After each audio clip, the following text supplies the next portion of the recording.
मान लीजिए आप हमसे कर्ज ले रहे हैं, मेरी बेटी की शादी है, 50,000 रुपये जर्जी साहब दे दीजिए, मैं 1 हफ्ते में लौटा दूंगा, 1 महीने में लौटा दूंगा।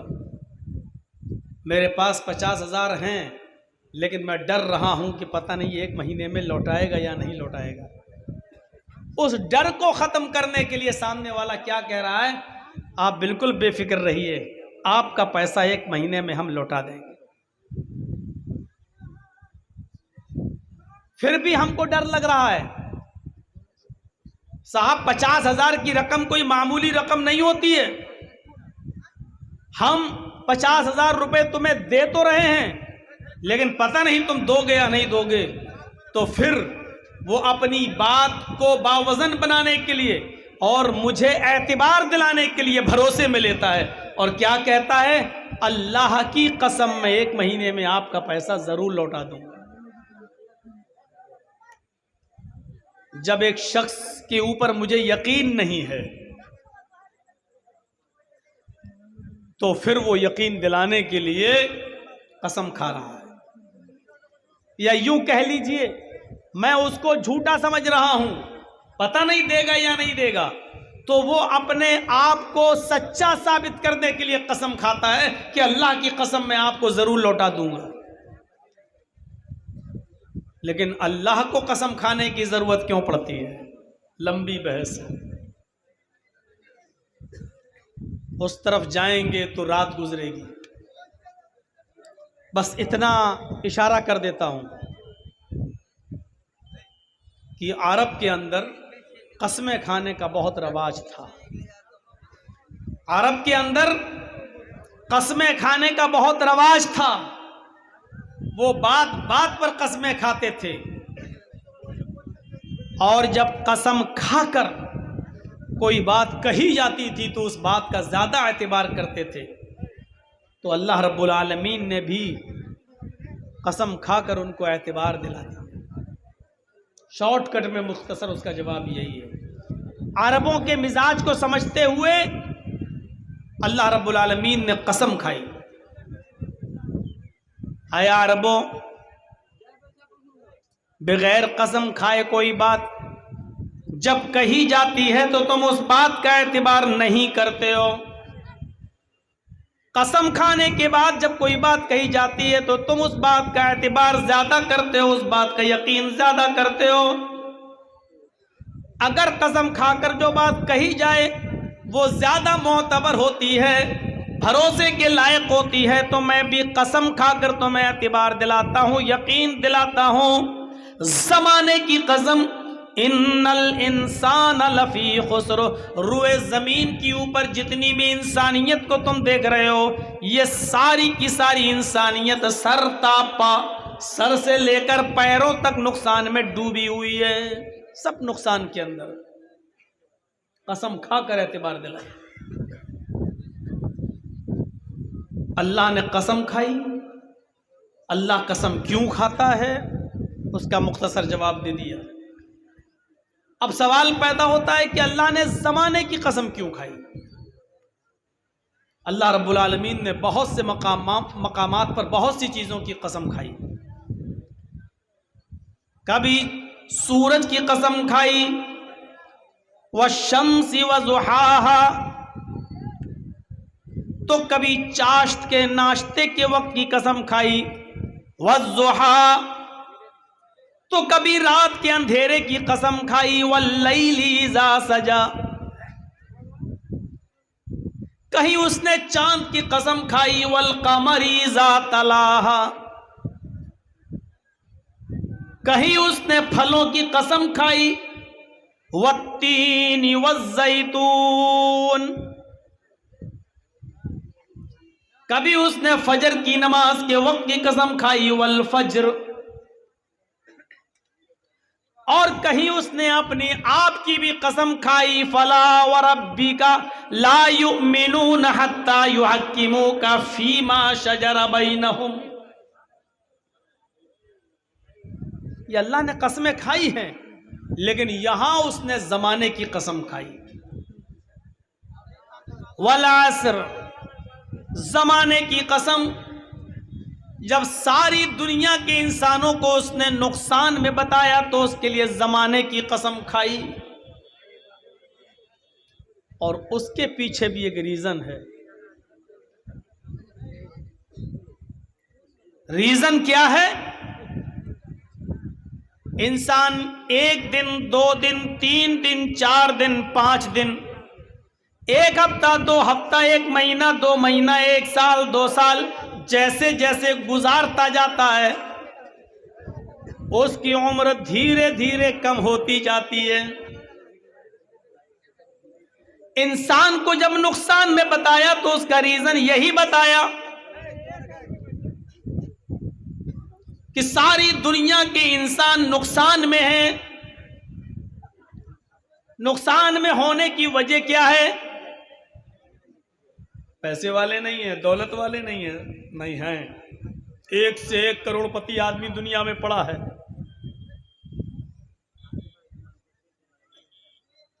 एक से एक।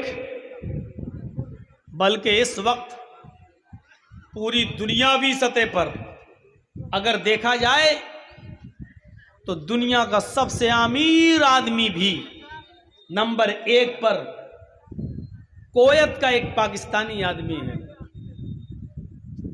जिसको अब कुवैत में नेशनलिटी मिल चुकी है, वहां का नागरिक हो चुका है।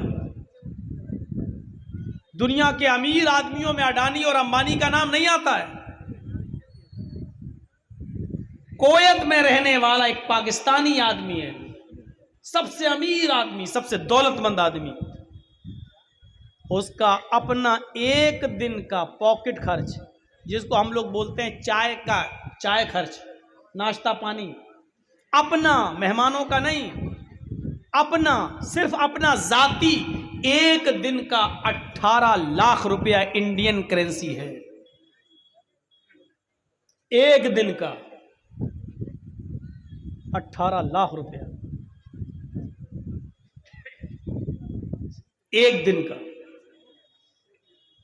इतने अमीर अमीर आदमी दुनिया में पड़े हैं, लेकिन इसके बावजूद अल्लाह ने कहा सब नुकसान में है। किस लिए? इसलिए कि 1 दिन, 2 दिन तुमने जो गुजार लिया, आज जो 25 अक्टूबर की शाम का ये जलसा आपके यहां प्रोग्राम जो मुनाकिद किया गया है, ये 25 अक्टूबर आज मेरी डायरी से कट जाएगी, इसलिए कि अब ये 25 अक्टूबर जर्जीस की जिंदगी में कभी दोबारा नहीं आएगी। अगर 25 अक्टूबर अगली साल आ भी गई तो 2021 नहीं आएगा, बल्कि वो 2022 होगा। यानी आइंदा साल अगर जिंदगी मिल गई और 25 अक्टूबर को अगर आपके सामने में आ गया तो अगली साल का मेरा आना चीख चीख कर इस बात का ऐलान करेगा कि जर्जी साहब आप अपनी जिंदगी का 1 साल कम कर चुके हैं। आपका यहां आइंदा साल जलसे में बैठना और सुनना इस बात की गवाही देगा कि आप भी अपनी जिंदगी का 1 साल कम कर चुके हैं। 2 साल पहले डेट दिया था, नहीं आ सका। 2 साल बाद आज आपके इस मैदान में आ रहा हूं। मेरी जिंदगी और आपकी जिंदगी चीख चीख कर ये कह रही है कि 2 साल मैं भी अपनी जिंदगी के कम कर चुका हूं और आप भी अपने 2 साल जिंदगी के कम कर चुके हैं। ये नुकसान बताया अल्लाह तबारक व तआला। वल अस्र इन्नल इंसान लफी खुस्र। जमाने की कसम, दुनिया की सारी इंसानियत नुकसान में है। अल्लामा राजी ने बहुत अच्छा नक्शा खींचा। वो कहते हैं कि अल्लाह रब्बुल आलमीन ने जमाने की कसम क्यों खाई, ये मेरी समझ में नहीं आ रहा था। 25 साल तक मैंने कुरान का मुताला किया, लेकिन मेरी समझ में यह नहीं आया कि अल्लाह रब्बुल आलमीन ने जमाने की कसम क्यों खाई। और एक दिन कहते हैं कि अचानक मेरी समझ में आ गया। मैं फजर की नमाज पढ़ाने के बाद घर आया, कुरान की तिलावत करने लगा। सूरज जब निकल गया तो सूरज निकलने के बाद मैं घर से बाहर गया। मेरी बीवी ने कहा मार्केट से जाकर सब्जी अब्जी खरीद कर ले आओ। मैं बाजार गया, मैं मार्केट से सब्जी गोश्त वगैरह खरीदने गया। जब वापस लौट रहा था तो मैंने उसी दुकान, उसी बाजार के अंदर एक बर्फ बेचने वाले को देखा जो बर्फ बेच रहा है। बर्फ, कभी कभी आपने देखा होगा रोड पर बर्फ बिकता है, क्या आइसक्रीम नहीं, बर्फ की बड़ी बड़ी सिल्ली 2 किलो 1 किलो आदमी खरीदता है, 2 रुपए किलो, 5 रुपए किलो, 4 रुपए किलो खरीदता ठंडा पानी करने के लिए। बर्फ बेचने वाला बर्फ बेच रहा है और उसने उसकी कीमत लगा रखी है 2 रुपए किलो, 2 रुपए किलो। इमाम राजी फरमाते हैं कि मैं अपने घर पे आया सब्जी लेकर, जोहर की नमाज पढ़ने जब मैं मस्जिद में गया और नमाज पढ़ाकर जब वापस आ रहा था तो मैंने बर्फ बेचने वाले को देखा कि उसने बर्फ की कीमत कम कर दी। 2 रुपए किलो कोई नहीं खरीद रहा था, महंगे की वजह से उसने बर्फ की कीमत कम कर दी, 1 रुपए किलो, 1 रुपए किलो, 1 रुपए किलो। इमाम राजी फरमाते हैं कि मैं असर की नमाज पढ़ाकर जब वापस आ रहा था तो मैंने देखा बर्फ बेचने वाले ने उसकी कीमत और कम कर दी, 50 पैसे किलो, 50 पैसे किलो। मगरिब की नमाज पढ़ाकर जब मैं वापस आ रहा था तो मैंने बर्फ बेचने वाले को देखा कि उसने बर्फ की कीमत और कम कर दी, क्योंकि 50 पैसे किलो भी कोई खरीद नहीं रहा था, 25 पैसे किलो, 25 पैसे किलो। इशा की नमाज पढ़ाकर जब मैं वापस आ रहा था तो मैंने देखा कि बर्फ बेचने वाला चीख चीख कर ये कह रहा था कि लोगों मेरा बर्फ घुल जाएगा, पिघल जाएगा, बेकार हो जाएगा, तुमको 25 पैसे किलो भी नहीं लेना तो आओ, मेरा बर्फ ऐसे ही ले जाओ, अपने घर में ठंडा पानी करो और अपने बीवी बच्चों को पिला दो, कम से कम 2-4 दुआएं उनके मुंह से निकल जाएंगी, मैं फ्री में बर्फ दे रहा हूं, फ्री में ले जाओ। इमाम राजी कहते हैं मैंने इशा के बाद खाना खाया और खाना खाने के बाद जब मैं बिस्तर पर सोने गया तो मेरी आदत थी सोने से पहले कुरान की तिलावत करना। मैं कुरान पढ़ने के लिए बैठ गया, कुरान पढ़ते पढ़ते फिर मैं इसी सूरत के ऊपर से गुजरने लगा। वल अस्र इन्नल इंसान लफी खुस्र इल्लल्लज़ीना आमनू व अमिलुस सालिहाति व तवासौ बिल हक़्क़ि व तवासौ बिस सब्र। इमाम राजी कहते हैं कि आज मेरी समझ में आ गया कि अल्लाह ने ज़माने की कसम क्यों खाई। इमाम राजी कहते हैं कि अल्लाह ने ज़माने की कसम इसलिए खाई कि जिस तरह बर्फ घुलता जाता है, बर्फ पिघलता जाता है, उसकी कीमत ऑटोमेटिक कम होती चली जाती है। बर्फ जैसे जैसे घुलता जा रहा, पिघलता जा रहा है, 2 रुपए किलो से 1 रुपए किलो, 1 रुपए किलो से 50 पैसे किलो, 50 पैसे किलो से 25 पैसे किलो, और फर्क वक्त आता है कि वो फ्री में ले जाओ। बर्फ घुलता जा रहा है, उसकी कीमत कम होती जा रही है, और बर्फ घुलता जाता है वो ख़त्म भी होता जाता है। बर्फ घुलता जा रहा है तो मिटता जा रहा है, ख़त्म होता जा रहा है, जैसे जैसे पिघलता जा रहा है ख़त्म होता जा रहा है। ऐसे ही इंसान की ज़िंदगी 1 दिन, 2 दिन, 4 दिन, 1 हफ्ता, 2 हफ्ता, 10 दिन, 20 दिन, 1 महीना, 2 महीना, जैसे जैसे वो गुजारता जा रहा है उसकी ज़िंदगी कम होती चली जा रही है। बर्फ की तरह इसकी ज़िंदगी खुल रही है। समझ गए? तो अल्लाह ने इसलिए ज़माने की कसम खाई है क्योंकि बर्फ़ घुलता जाता है, ज़माना भी 1 साल 2 साल होते होते हमारी उम्र को कम करता जाता है। अब सुनिए, जो बात मुझे कहनी है वो ये कि हमारी ज़िंदगी कम हो रही है, हकीकत में कम नहीं हो रही है। हकीकत में हम अपनी कब्र के करीब हो रहे हैं। ये सबको मालूम है कि हमारी मंजिल क्या है, सब जानते हैं ठिकाना क्या है, कब्र। आज से 10 साल पहले, 5 साल पहले, 2 साल पहले, 1 साल पहले किसी न किसी को तो आपने मिट्टी दी होगी, कब्र में दफन किया होगा। आज उनकी हड्डियां सड़ गल गई होंगी। हमारे और आपके साथ भी तो यही होना है। कौन आदमी इसका इनकार कर सकता है? हमारी जिंदगी कम नहीं हो रही है, हमारी जिंदगी कब्र के करीब होती चली जा रही है।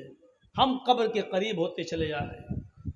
2 साल पहले आपको तारीख दी थी, 2 साल बाद आज आ रहा हूं। हमारी बॉडी, हमारा जिस्म ये कह रहा है आपसे कि जर्जीस 2 साल अपनी कब्र के करीब हो गया है। अच्छा, इससे भी खुलकर एक बात और आगे कह दूं, हम अपनी कब्र के करीब तो हो ही रहे हैं, लेकिन हकीकत में 2 ही ठिकाने हैं जिनमें से हमें किसी एक ठिकाने में जाना है, तीसरा कोई ठिकाना नहीं है। 2 ही ठिकाने हैं, जन्नत, दूसरा जहन्नम। या तो हम और आप जन्नत में जाएंगे या जहन्नम में, जन्नत में जाएंगे या जहन्नम में। जन्नत में जाने वाला अमल तो कोई दिखाई दे नहीं रहा है, सिवाय इस बात के कि अल्लाह रब्बुल आलमीन की रहमत और उसकी मर्जी को दखल हो जाए।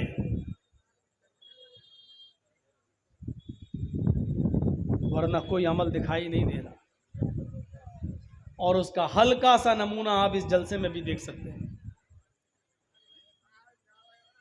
अल्लाह के नबी सल्लल्लाहु अलैहि वसल्लम जब कोई दीनी बात कहते थे तो सहाबाए किराम अपने सरों पर बैठी हुई मक्खी भी नहीं उठाते थे, उड़ाते थे। ऐसे कर देंगे इतनी देर में कहीं कोई बात छूट न जाए या ऐसा न हो कि हम सुन न सकें। जर्जीस साहब के पीछे पंखा चल रहा है, फैन, जिसकी हवा लग रही है हमें। उस जमाने में ये इलेक्ट्रिक फैन नहीं थे, पंखे नहीं थे, बैटरियां नहीं थी। खजूर के पत्तों से हैंड फैन बना लिया करते थे, हाथ के पंखे। मस्जिदों में वो उठाकर झलते थे। लेकिन जब तक अल्लाह के रसूल स्पीच देते थे, तकरीर करते थे, खुतबा देते थे या मस्जिद में वाज़ो नसीहत करते थे, तो सहाबाए किराम उन खजूर के पत्तों से बने हुए हैंड फैन भी मस्जिद से उठाते नहीं थे। सख्त गर्मी के बावजूद उसको उठाकर झलते नहीं थे। एक हमारी हैसियत, हमारी औकात और हमारा दिल, हमारा कलेजा इतना मजबूत है कि कुरान पढ़ा जा रहा है, आयतें पढ़ी जा रही हैं, सूरह असर की तिलावत हो रही है। मौलाना चीख चीख कर खामोश होने की बारे में बार बार कह चुके हैं, लेकिन इसके बावजूद हम खामोश होने का नाम नहीं लेते हैं। हमें डर लगता है कहीं ज़मीन फट ना जाए, हम ज़मीन के अंदर समा ना जाएं। अय अल्लाह, इतनी सी बातों पर पहले आग के अजाब नाजिल हो जाया करते थे, पत्थरों की बारिशें नाजिल हो जाया करती थीं। अय अल्लाह, तू कैसे रुका हुआ है? आज हमारे ऊपर पत्थरों की बारिश क्यों नहीं हो रही है? मेरे भाइयों, शायद ये हमारे नबी की उस दुआ का नतीजा है कि अल्लाह हमारी उम्मत को आग और पत्थरों के अजाब से हलाक और बर्बाद मत कर। ये हमारे कलेजे हैं, हमारे गुर्दे हैं, इतने मजबूत हैं कि सब कुछ सुनने के बावजूद भी हम शोर करते हैं। ये कुरान हदीस हल्का हमारे अमल नहीं दिखाई दे रहे, नहीं दिखाई दे रहे। तो 2 ही ठिकाने हैं, हम और आप दोनों ठिकानों में से किसी एक ठिकाने के करीब हो रहे हैं। मान लीजिए किसी की जिंदगी 80 साल है और 50 साल वो की उम्र हो चुकी है, मालूम नहीं है उसको, लेकिन उसके नामे अमाल में लिखा है, अल्लाह को मालूम है। अब 30 साल बाकी रह गए हैं उसके, गोया के वो 50 साल अपनी कब्र के करीब हो चुका है। या यूं कह लीजिए कि 30 साल उसकी जन्नत या जहन्नम में जाने में रह गई है। 30 साल अपनी जन्नत या जहन्नम के करीब हो गया है। जन्नत में जाने वाले आमाल तो बड़े अजीब हैं। किसको आयतल कुर्सी याद है? खड़ा कर दें और सुने। कभी कभी दिल चाहता है कि कभी कभी किसी को खड़ा करके सुनना भी चाहिए कि देखें 20 साल की तकरीरों का रिजल्ट क्या निकला है, किसी एक का इम्तहान लेके देखूं। लेकिन फिर डर लगता है कि अगर नहीं सुना पाया तो कहेगा मैं ही मिला था मौलाना जर्जीस को पूरे मजमे में, किसी और को खड़ा नहीं किया गया, हमारी इंसल्ट करने को थे। मन क़रा आयतल कुर्सी फी कुल्ल सलातिन मक्तूबतिन लम यमनअहु मिन दुखूलिल जन्नति इल्लल मौत। नबी अकरम सल्लल्लाहु अलैहि वसल्लम ने तो ये फरमाया कि जिसने हर फर्ज नमाज के बाद आयतल कुर्सी पढ़ी, जिसने हर फर्ज नमाज के बाद आयतल कुर्सी पढ़ी,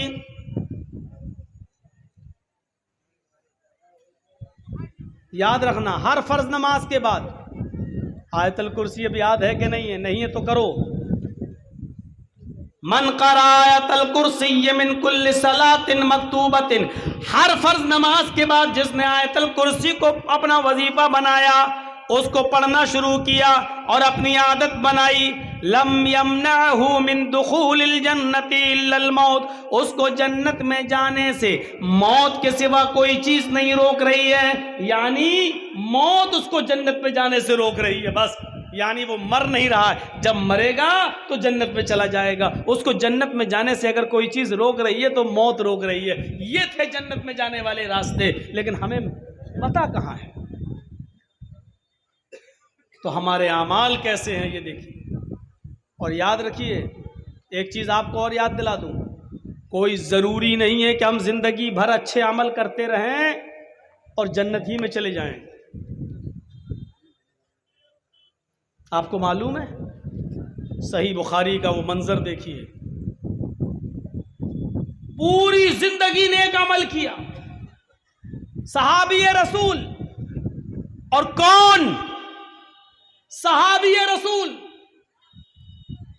अल्लाह के रसूल के पीछे नमाजें भी पढ़ते थे, नबी अकरम सल्लल्लाहु अलैहि वसल्लम के साथ उम्रा भी किया, नबी के साथ चलते थे फिरते थे, नबी को देखा था, नबी को देखकर ईमान भी लाए थे, तहज्जुद की नमाज भी पढ़ते थे।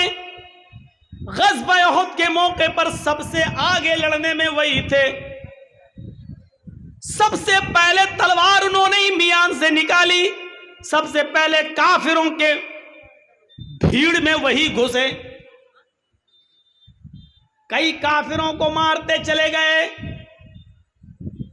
नबी अकरम सल्लल्लाहु अलैहि वसल्लम से सहाबा ने अर्ज किया, एक सहाबी ऐसे थे, कहने लगे अल्लाह के रसूल उसने तो हक अदा कर दिया, देखिए कितनी बहादुरी से लड़ रहा है, कई काफिरों की गर्दनें उड़ाता हुआ चला जा रहा है, देखिए कितनी महारत से लड़ रहा है।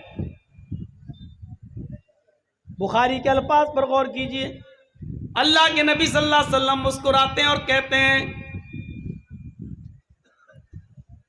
जिसने किसी जहन्नमी को न देखा हो फलयंजुर इला हाज़ा, वो इस आदमी को देख ले, ये जहन्नमी है।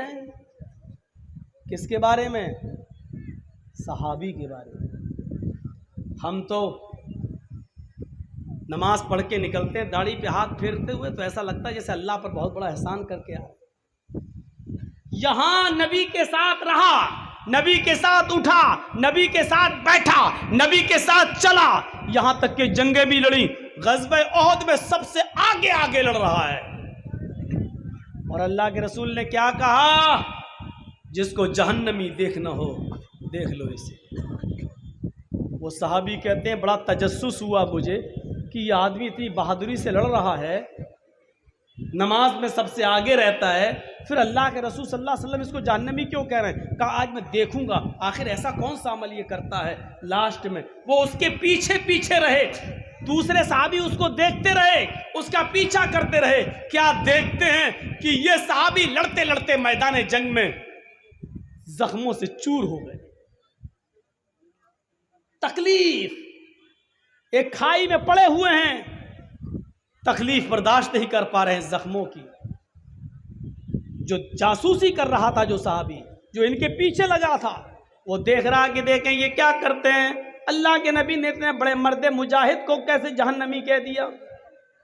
जब उस सहाबी की तकलीफ बहुत ज्यादा बढ़ गई, लड़ते लड़ते जब वो जख्मी हो गए, तो उन्होंने अपनी तलवार जमीन के ऊपर गाड़ दी, आधी जमीन के ऊपर गाड़ी, और सीने का हिस्सा उस तलवार की नोक के ऊपर रख दिया, और पूरा का पूरा वजन उस तलवार के ऊपर उन्होंने डालकर तलवार अपने अंदर दाखिल कर ली, यानी खुदकुशी कर ली।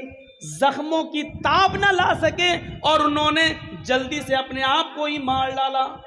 ऐसी जिंदगी से तो मर जाना ही बेहतर है। अब ऐसी तड़प तड़प के मौत से क्या फायदा है। हमें काफिरों ने इतनी जगह से हमें काट डाला है कि अब मैं जिंदगी भर तड़प तड़प के क्यों मरूं। उन्होंने तलवार जमीन के ऊपर गाड़ी और अपना वजन उसके ऊपर रख दिया और खुदकुशी कर ली, खत्म। जो सहाबी देख रहे थे वो आए और कहने लगे, अशहदु अल्ला इलाहा इल्लल्लाह व अशहदु अन्ना मुहम्मदन अब्दुहु व रसूलुहु। अल्लाह के रसूल ने कहा, अरे तुम्हें क्या हो गया है? ताज्जुब इसलिए किया कि तुम तो पहले ही से मुसलमान हो, फिर आज अचानक ये कलमा पढ़ रहे हो, ऐसा क्यों? कहा, अल्लाह के रसूल अभी थोड़ी देर पहले आपने कहा था जिसको जहन्नमी देखना हो उसको देख ले। आज मैंने अपनी आंखों से देख लिया है। पूरी जिंदगी जिसने दीन पर नेक काम किए, दीन पर अमल किया, और आखिरी वक्त में गलत काम कर गए, जख्मों की ताप न ला सके और खुदकुशी करके उन्होंने अपने आप को मार लिया। अल्लाह के नबी फरमाते हैं जहन्नम में जाएंगे।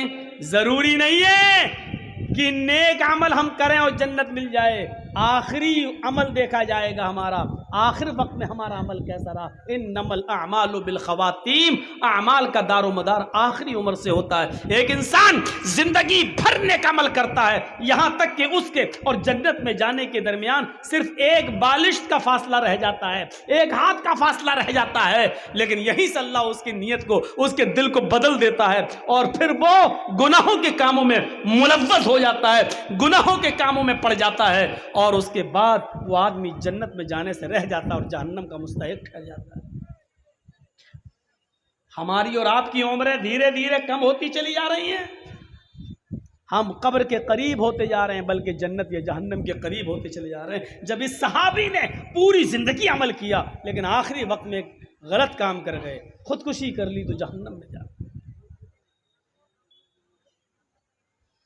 बुखारी शरीफ के सफात पर एक दूसरा मंजर देखिए। जंग खैबर का नाम सुना है? जंग हुई, बहुत सा माल मिला, सहाबा के हाथ लगा। एक सहाबी को एक चादर पसंद आ गई, उन्होंने उस माल में से चादर पहले से ले ली, चुपके से, किसी को पता नहीं चला। जब सारा माल इकट्ठा किया गया, आखिरी आवाज भी लगा दी गई, जिसके पास जो माल हो वो जमा कर दे। वो सहाबी चादर जमा नहीं किए। अल्लाह के रसूल ने सारा माल सारे सहाबा में तकसीम कर दिया, जिसका जो हक था दे दिया। जब माल तकसीम हो गया, सब कुछ हो गया, बट गया, कई महीनों के बाद वो सहाबी एक चादर लेकर आए। कहा, अल्लाह के रसूल, खैबर की लड़ाई में जो माल मिला था उसमें चादर पर मेरी नीयत खराब हो गई थी, मैंने ये चादर ले ली थी, लेकिन अब मुझे अल्लाह का डर है, मैंने सोचा कि ये चादर आपको वापस कर दूं। अल्लाह के नबी फरमाते हैं, जाओ ले जाओ। अब इस चादर को मैं कितने टुकड़ों में बांटूं और इस चादर के कितने हिस्से करके सारे सहाबा में तकसीम करूं? नहीं नहीं, अब तुमसे इस चादर को कबूल नहीं किया जाएगा। जाओ, क़यामत के दिन अब ये चादर लेकर आना। आपने अपनी जिंदगी में वो चादर कबूल नहीं की। एक दिन ऐसा आया, एक जंग के अंदर ये सहाबी शहीद कर दिए गए, कत्ल कर दिए गए। सहाबा कहने लगे, इनको मुबारकबाद हो, ये सहाबी लड़ते लड़ते मैदान जंग में कत्ल कर दिए गए, इनको मुबारक हो, जन्नत इनको मुबारक हो। अल्लाह के नबी फरमाते हैं, हरगिज नहीं, हरगिज नहीं। गौर करो, 5 वक्त नमाजी हैं, तहज्जुद गुजार हैं, फजर की नमाज भी कभी जमात नहीं छूटती है, तकबीर ऊला भी फौत नहीं होती है, चादर पेश भी कर दी लेकिन नबी अकरम ने नहीं ली, इसके बावजूद नमाज और रोजे में इन्होंने कमी नहीं की, जंगें लड़ते रहे, बराबर अल्लाह के नबी के साथ जंग में शरीक होते रहे, यहाँ तक कि एक जंग में शहीद भी कर दिए जाते हैं। लेकिन अल्लाह के नबी कहते हैं, सहाबा ने कहा इनके लिए खुशखबरी हो, अल्लाह के नबी फरमाते हैं नहीं, इनके लिए खुशखबरी कैसे हो सकती है। इन्न शमलत अल्लती अखज़हा यौम खैबर ला तश्तइलु अलैहि नारा। यह है बुखारी शरीफ की हदीस के अल्फाज। अल्लाह के नबी फरमाते हैं एक चादर जो तकसीम होने से पहले इन्होंने ले ली, एक चादर जिन्होंने चुरा ली, एक चादर जिन्होंने छुपा ली, वो चादर जो तकसीम नहीं हो सकी साहबा में, वो एक चादर इस सहाबी के ऊपर जहन्नम का अंगारा बनकर भड़क रही है। ला तश्तइलु अलैहि नारा, वो चादर इनके ऊपर जहन्नम की आग बनकर भड़क रही है। यानी उस चोरी की सजा, उस अमानत में खयानत की सजा इनको जहन्नम में पहले भुगतना पड़ेगी। एक चादर, और वो भी सहाबी रसूल। हम अपने समाज और सोसाइटी पर गौर करें, कितने लोगों की जमीनों पर हमने कब्जे किए होंगे, कितने लोगों को हमने अपने पावर और अपनी हैसियत से दबा कर रखा होगा, कितने यतीमों का हक मारा होगा, और कितने लोगों का हमने नाजायज फायदा भी उठाया होगा। एक आदमी बीमार है, उसकी 2 लाख रुपए की जमीन है, लेकिन उसकी माँ बीमार है, बाप इंतकाल कर चुका है, बेचारा अपनी माँ का इलाज कराना चाहता है, उसकी जमीन की कीमत 2 लाख रुपए है, लेकिन हम अब खुश हो रहे हैं। क्यों? क्योंकि उसकी माँ बीमार है। अब वो अपनी माँ के इलाज के लिए जमीन बेचेगा और मजबूरी में 2 लाख की जमीन 1.5 लाख में देगा। हम उसकी मजबूरी का फायदा उठा रहे हैं। अब वो आता है, भाई साहब मेरी माँ बीमार है, क्या ये ज़मीन में बेचना चाहता हूँ, आप लेंगे? आपने कहा ले लूँगा, लेकिन आजकल ज़मीन की कीमत बढ़ी कहाँ है, लॉकडाउन के बाद हालत ख़राब है। ये हमने बहाना करना शुरू कर दिया, अरे साहब 2 लाख, हम जानते हैं 2 लाख उसकी कीमत है, लेकिन इसके बावजूद हम जानते ही मजबूर है 1.5 लाख में देगा, और हम 1.5 लाख में लेते हैं, और वो बेचारा मजबूरी में 1.5 लाख में बेचता है। कभी आपको तरस आया उसके ऊपर? कभी आपको तरस आया कि उसकी माँ बीमार है, चलो 2 लाख की ज़मीन 2.25 लाख में ले लें? कभी सोचा 2.5 लाख में ले लें? हमारी ज़मीन की कीमत तो बढ़ी जाएगी 2-4 साल में, लेकिन बेचारा उसकी माँ का इलाज तो अच्छा हो जाएगा। कभी हमारे दिल में तसव्वुर आया? नहीं, 2 लाख की ज़मीन को 1.5 लाख की ज़मीन में खरीदने वालों, अल्लाह की कसम अमानत में खयानत भी ये भी लिखी जाएगी। आप ये मत कहिए कि उसने तो अपनी खुशी से दिया है, वो राजी था, उसने तो सौदा तय करके दिया है। नहीं, आपको मालूम है 2 लाख की जमीन है, वो 1.5 लाख में मजबूरी में दे रहा है, और आप ले रहे हैं, आप अमानत में खयानत कर रहे हैं, आप 50,000 रुपए का डाका डाल रहे हैं। आप ये सौदा खुशी का नहीं माना जाएगा, शरीयत के दायरे में ये सौदा खुशी का नहीं माना जाएगा।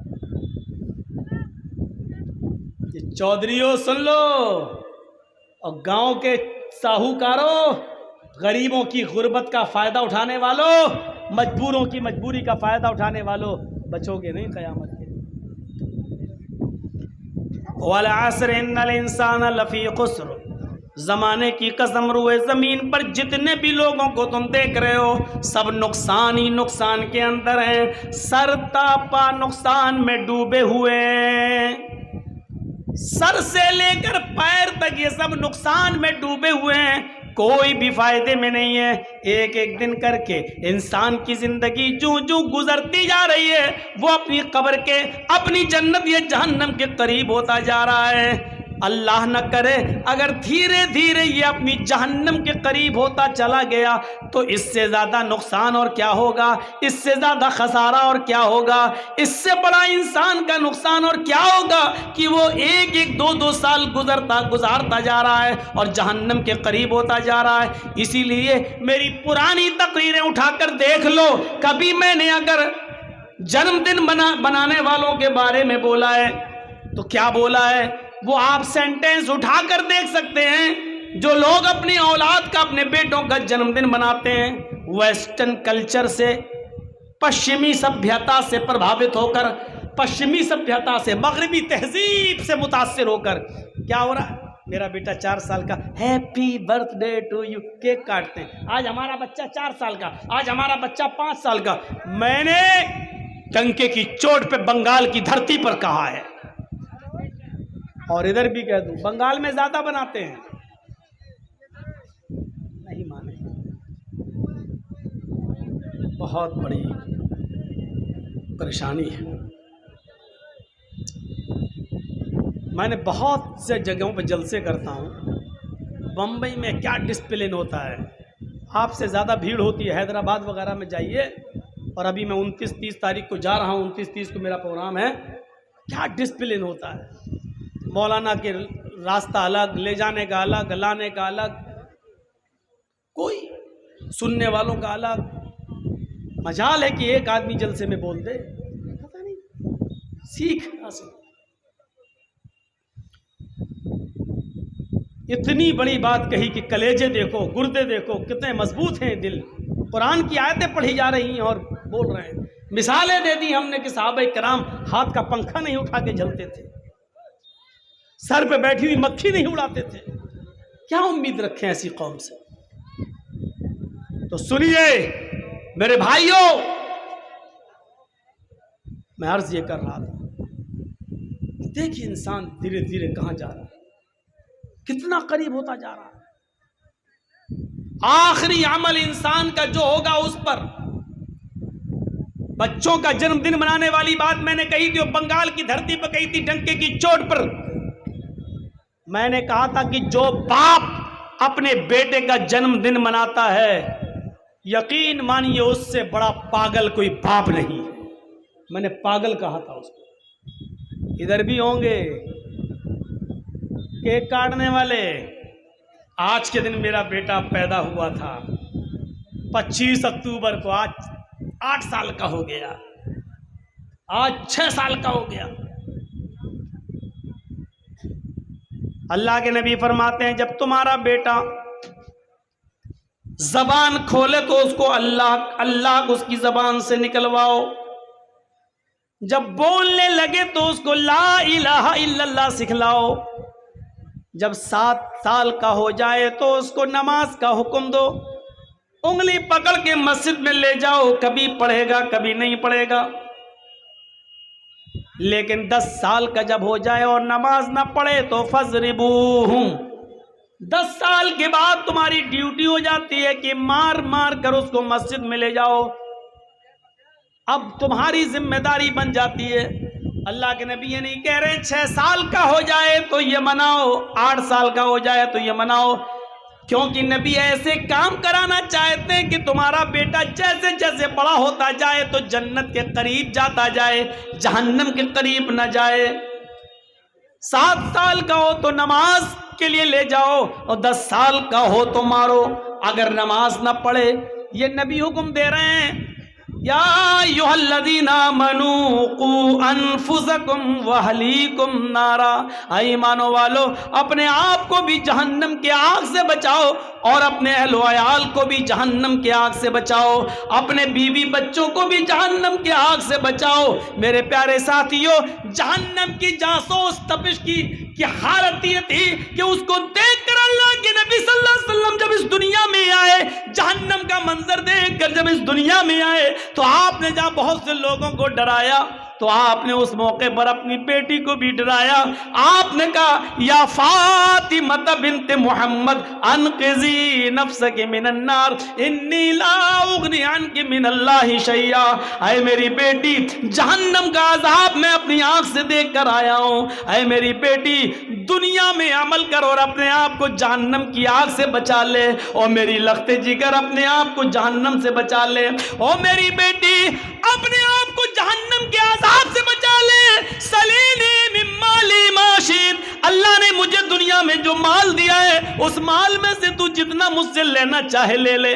जितने का मैं मालिक हूँ, अब मैंने तेरी माँ ने जो कुछ छोड़ा है और जो मेरे पास है, मैं दुनिया में तुझे ये सब दे सकता हूँ। इन्नी ला उगनी अनके मिनल्लाहि शैया, ओ मेरी बेटी क़यामत के दिन मैं अल्लाह के अज़ाब से तुझे नहीं बचा सकता। ओ मेरी लख्ती जिगर, अल्लाह के अज़ाब से मैं तुझे नहीं बचा सकता। मेरे भाइयों, इस एहसास को अपने अंदर जिंदा करो। अल्लाह के रसूल अपनी बेटी से ये जुमले कह रहे हैं। हम और आप कैसे बेखबर हैं। हम यहां बैठे हैं, हमारी औलाद सड़कों पर क्या कर रही है, ये कौन सोचेगा। आप रात के 12 बजे अपने बिस्तर पर सोते हैं, आपका बेटा 12 बजे तक आपके घर नहीं आया है।